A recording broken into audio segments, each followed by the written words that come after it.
For 110 years, the people of Sudan had been facing the wrath of British and Egyptian forces, losing battle after battle, time after time. For 110 years, Sudanese blood was spilled on their own land, the result of many attacks from invasions to revolts. For 110 years, Sudan was stripped of its security and its freedom. For 110 years, the nation was the punching bag of European and West Nile monarchy. The Sudanese people, citizens in their own right, were taken from their homeland to be traded like objects as slaves for the wealthier empires. The pain and suffering and slaughter and brutality resulted in the unity of North and South Sudan as one country, as one government, as one political power. It made perfect sense, but what seemed like a good idea at the time ultimately proved to be the first page in the darkest chapter in Sudanese history. The two now unified nations had endured the same horrific, violent history, but these societies were never meant to be.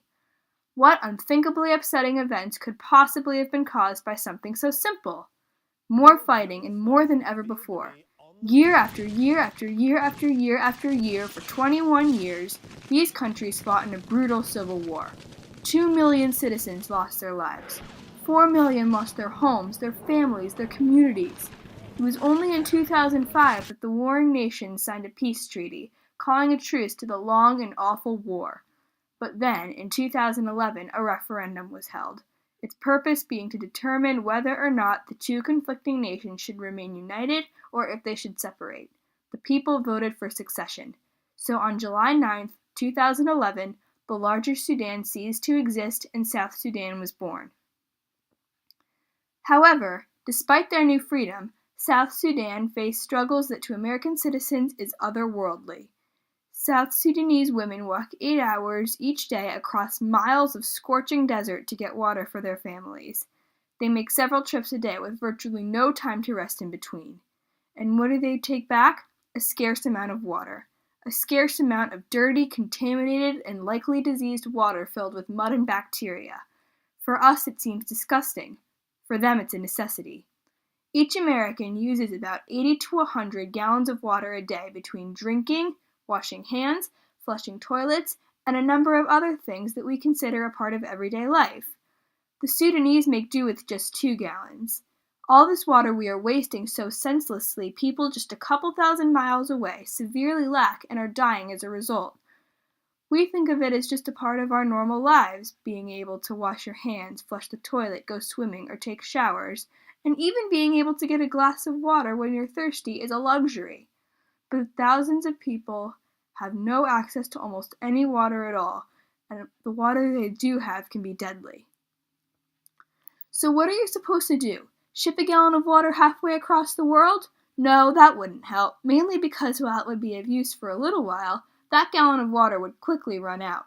No, what the people of South Sudan need is a steady water supply that will always provide a surplus of the life-saving liquid. And you can give it to them. It doesn't require much work, but it does require a little compassion. Even a small donation will help fund Water for South Sudan, an organization founded by former Lost Boy and South Sudan native Salva Dut. Water for South Sudan is a non-profit that constructs wells in South Sudan, providing citizens with a clean water supply that will last them until the end of time. But survival is not the only purpose water serves. When people's days are no longer filled with fetching water, they have time to focus on other things. Salva described in a brief documentary that when he came back to South Sudan a short time after he drilled the well, he discovered a new school had been established as well as a new market. None of that was there before the well was installed.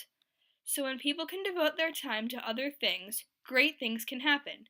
A local economy began to flourish. When it flourished, a new system of education was initiated.